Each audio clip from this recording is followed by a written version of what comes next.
अखिल जगत स्वामी साम सदा शिव मल्हारी मणिमल्ल संहारक ऐश्वर्य प्रदाता शक्तिदाता जयदुरी गणाधीशित आदिरुद्र श्रीमातंड भैरवा।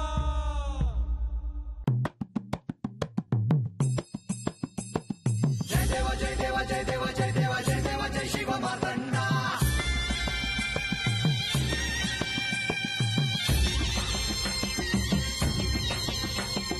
जय देवा जय देवा जय देवा जय देवा जय देवा जय शिव मार्तंडा। हरिवर्धन मल्हारी तुझी प्रचंडा। अगडतून नगारा सोन्याची जेजुरी देव गेले जेजुरा निळा घोडा। अगडतून नगारा सोन्याची जेजुरी देव गेले जेजुरा निळा घोडा। पावणे तोडा कमरी करा पटा विहीर मस्तकी तुळा। खोबऱ्याचा कुटका भंडाऱ्याचा भडका बोल अहंकारा सदानंदाचा येळको सदानंदाचा येळको। जय देवा जय देवा जय देवा जय देवा जय देवा जय शिव मार्तंडा। जय देवा जय देवा जय देवा जय देवा जय देवा जय शिव मार्तंडा। हरिवर्धन मल्हारी तुझी प्रचंडा। जय देवा जय देवा जय देवा जय देवा जय देवा जय शिव मार्तंडा। हरिवर्धन मल्हारी तुझी प्रचंडा।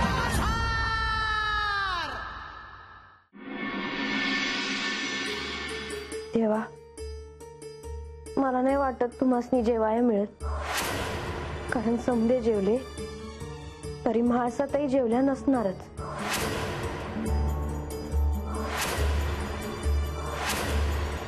म्हणूनच सांगतो की तुम्ही जेवून घ्या, माझी वाट नका बघू।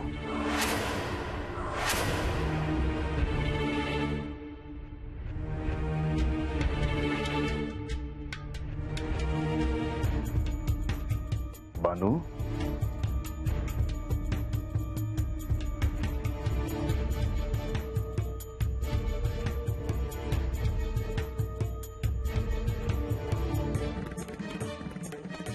बानू असं करून कसं चालेल? देवा तुम्ही हाता आला असा म्हणून हे समज सुरू झालं।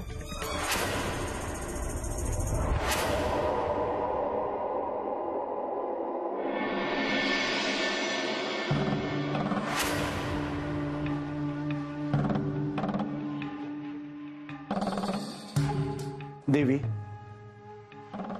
मी काय म्हणतो, आपण दोघांनी श्री म्हाळसा देवींना भेटून यायचं का? आणि भेटून काय करायचं? त्यांना अन्न ग्रहण करण्यासाठी आग्रह करू। त्या तुमचं ऐकतील असं तुम्हाला वाटतं का? परंतु देवी आपण काही ना काही प्रयत्न तर करायला हवेत ना। म्हाळसा असं का करतायत हे लक्षात घ्या। ही वार्ता श्री खंडेरायांपर्यंत पोचावी आणि त्यांनी गडावर परत यावं म्हणून हे सारं सुरू आहे। तुम्ही त्यांना समजावून काही उपयोग नाही। हे सगळं कोणी केलं असेल हे शोधून काढायला हवं।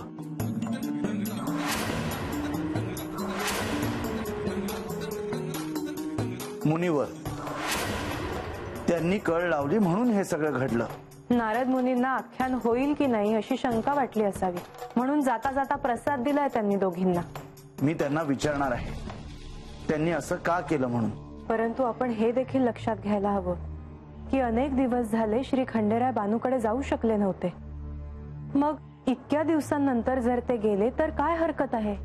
श्री खंडेराय बाणाईकडे गेले आहेत म्हणून श्री म्हाळसा देवी रागवल्या नाहीत, तर त्यांनी एक सोहळा आयोजित केला असताना ते न सांगता निघून गेले, हा मुद्दा आहे। नारद मुनींनी अगदी योग्य वेळ साधली। आता हे सगळं आणखीन किती दिवस चालेल सांगता येत नाही। असं का म्हणता आहात? मी माझ्या अंतर्दृष्टीने पाहिलं आहे। त्यांनी बाणाईला वचन दिलं आहे की ते तिच्या बरोबर राहतील।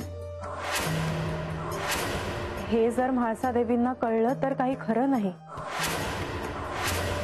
आतापर्यंत जेजुरीत वार्ताही गेली असेल। ह्याच गोष्टीचा म्हाळसांना सगळ्यात जास्त राग येतो। लोकांपर्यंत ही चर्चा जावी ह्याचं त्यांना वाईट वाटत असणार.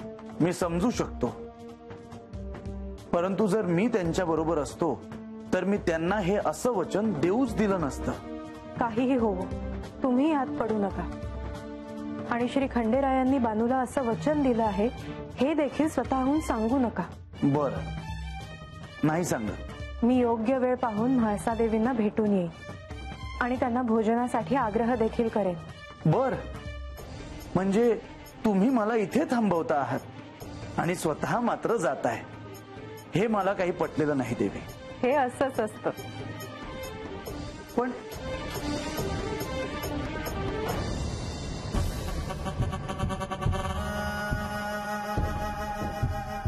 देवी, मला अक्कांनी तुम्हाला फक्त निरोप द्यायला पाठवलं होतं. त्याखेरीज मला खरंच अधिक काही माहित नाही.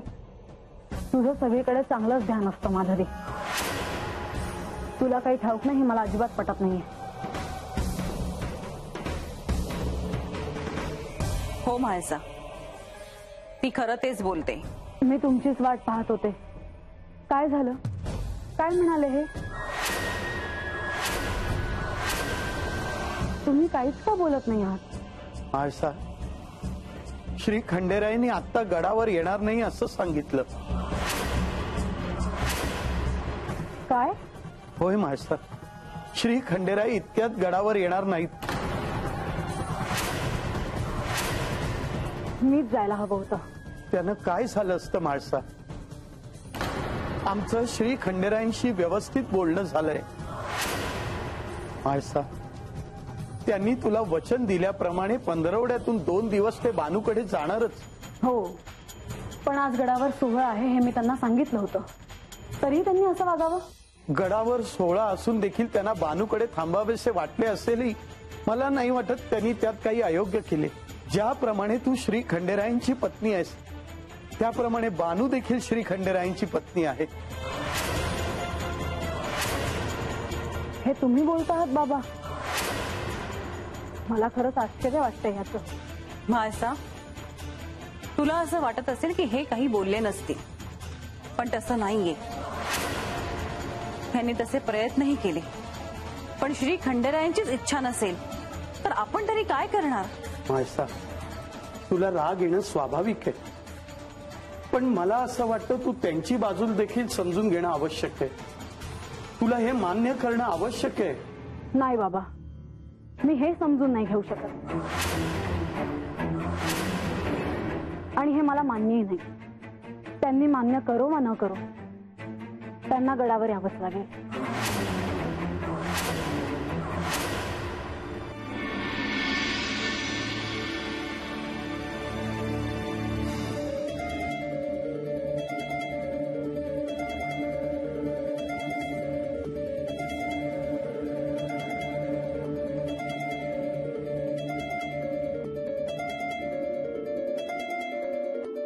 आजचा दिस सरला पर अजून भी देवांनी काय बी खाल्लं नाही.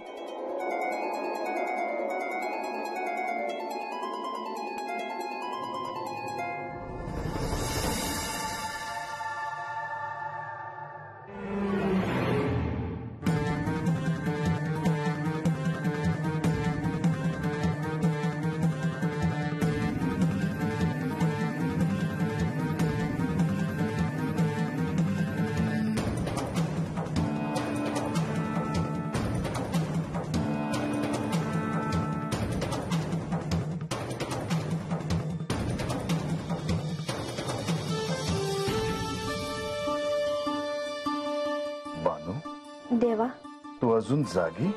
देवा, अहो तुम्ही जागा असताना मला झोप कशी लागल? कळतंय नव तुम्हासनी केवढा त्रास होतो हाय ते. घ्या जी.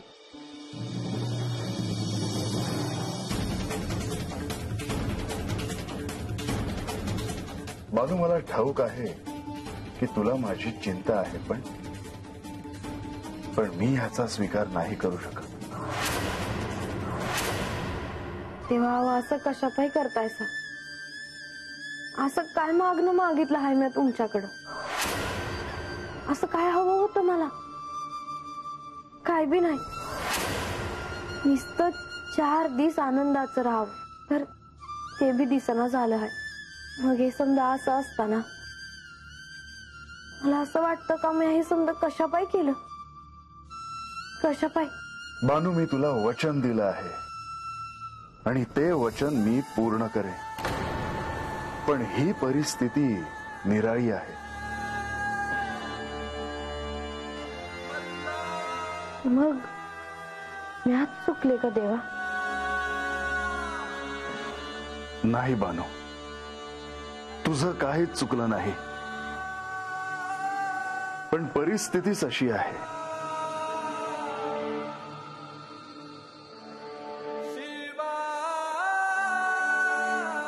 वय, आणि त्या पायी मला जे हवं होतं तेच मिळेना. तुम्ही हात आनंदात असावं,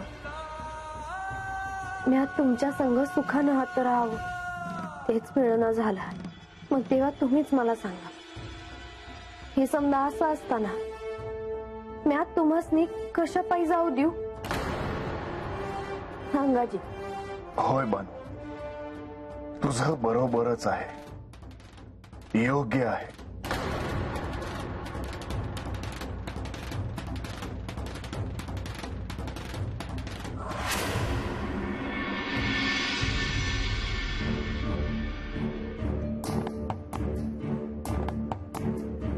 कवडप्पा, अहो देवीने रात्र तरी जेवण घेतलं का नाही? नाही गणोबा, अहो तकडं देवाने बी काय खाल्लं नाही हो. असं किती दिवस चालेल कोणास ठाव.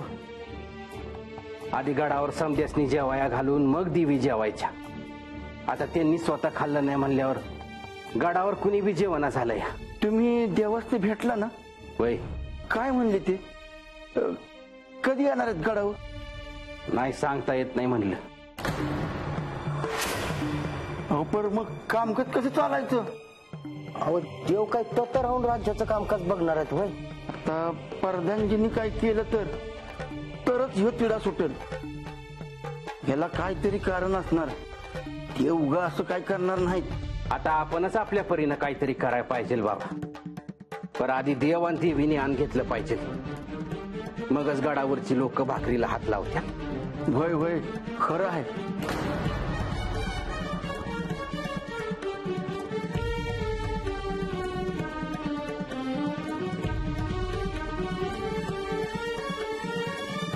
माळसा, घे 2 घास खाऊन घे. नकोय मला. माळसा, असा हट्ट करू नकोस ग. तू उपवास करून काय होणार आहे? हे बघ, ऐक माझा, थोडंसं खाऊन घे, तुला बरं वाटेल. स्वतःला क्लेश देऊन काय होणार आहे? माळसा, अगं तू अन्न ग्रहण करत नाहीयेस म्हणून आमच्या घशाखाली अन्न जात नाहीये. आमचा विचार कर. हे गडावर आल्याशिवाय मी अन्न ग्रहण करणार नाही आहे. मी यांच्या हातूनच अन्न ग्रहण करेन. इतकंही कुणावर प्रेम करू नये म्हाळसा. स्वतःच्या आराध्यावरही एवढं प्रेम करू नये, कारण परमेश्वर परीक्षा घ्यायला लागतो. मग माझी तर परीक्षा सुरूच आहे. तुलाच विवाह करायचा होता ना त्यांच्याशी. केला विवाह तर महादेवांशी असा पण होता तुझा. आता पाहिलंस ना, हे सगळं सोपं नाही. काय सुख दिलंय तुला महादेवांनी? तुझ्या कोणत्या इच्छा पूर्ण केल्या आहेत? संसार सुख म्हणून काही नाही. त्यांना बोल लावू नको साई. ते सगळं राहू दे. ऐक माझं, थोडंसं खाऊन घे.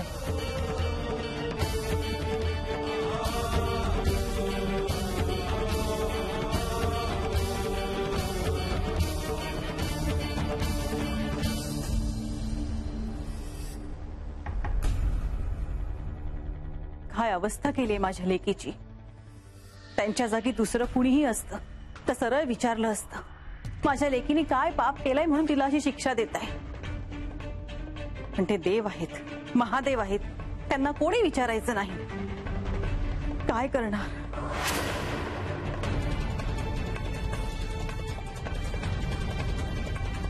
येते मी.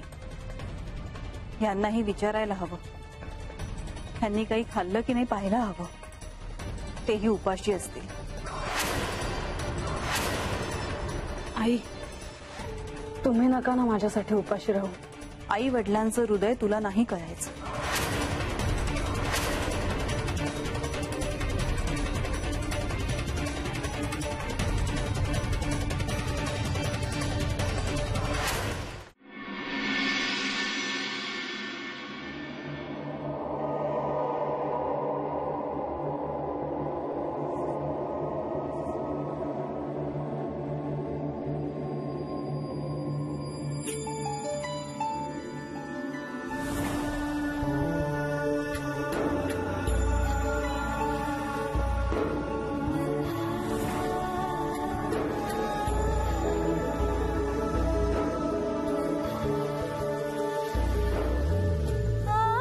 ह्याच दिव्य दर्पणातून विवाहाआधी आम्ही एकमेकांशी संवाद साधायचो. ते प्रसंग अजूनही मला आठवत आहेत.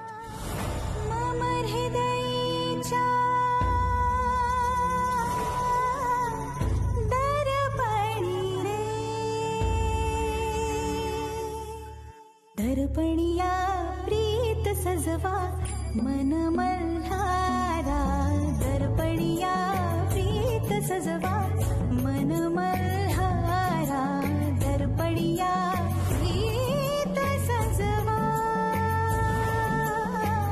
मन मल्हारा.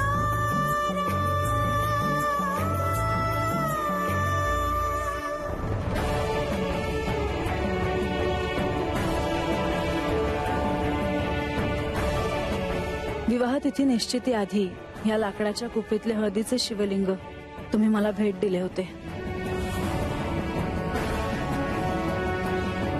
आणि त्याचा अर्थ त्यावेळी मला कळला नव्हता. तो अर्थ मला त्या दिवशी भृगु ऋषींनी सांगितला. ज्या क्षणी हे हळदीचे शिवलिंग आपला मूळ आकार सोडेल त्या क्षणीच आपणा उभयतांच्या नात्याला तडा जाईल.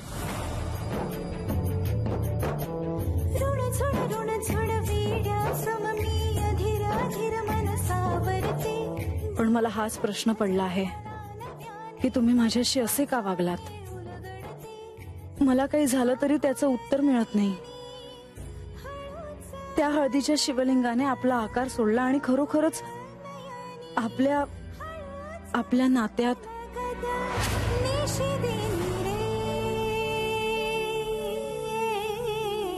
दर्पणिया प्रीत सजवा मन मल्हारा, दर्पणिया प्रीत सजवा मन मल्हारा, दर्पणिया प्रीत सजवा.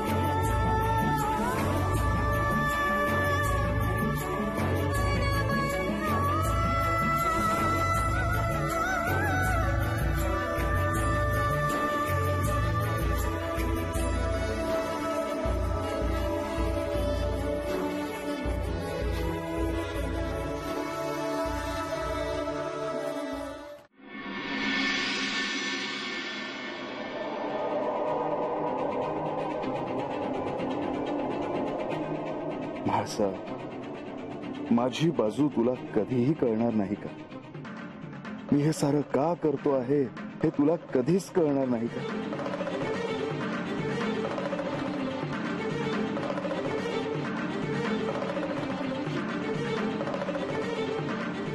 तुला असं वाटत असेल की मला हे सारं करताना आनंद होतो आहे.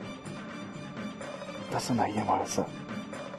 मी सारं काही विसरून गेलो आहे असं तुला वाटत असेल, पण तसं नाहीये म्हाळसा.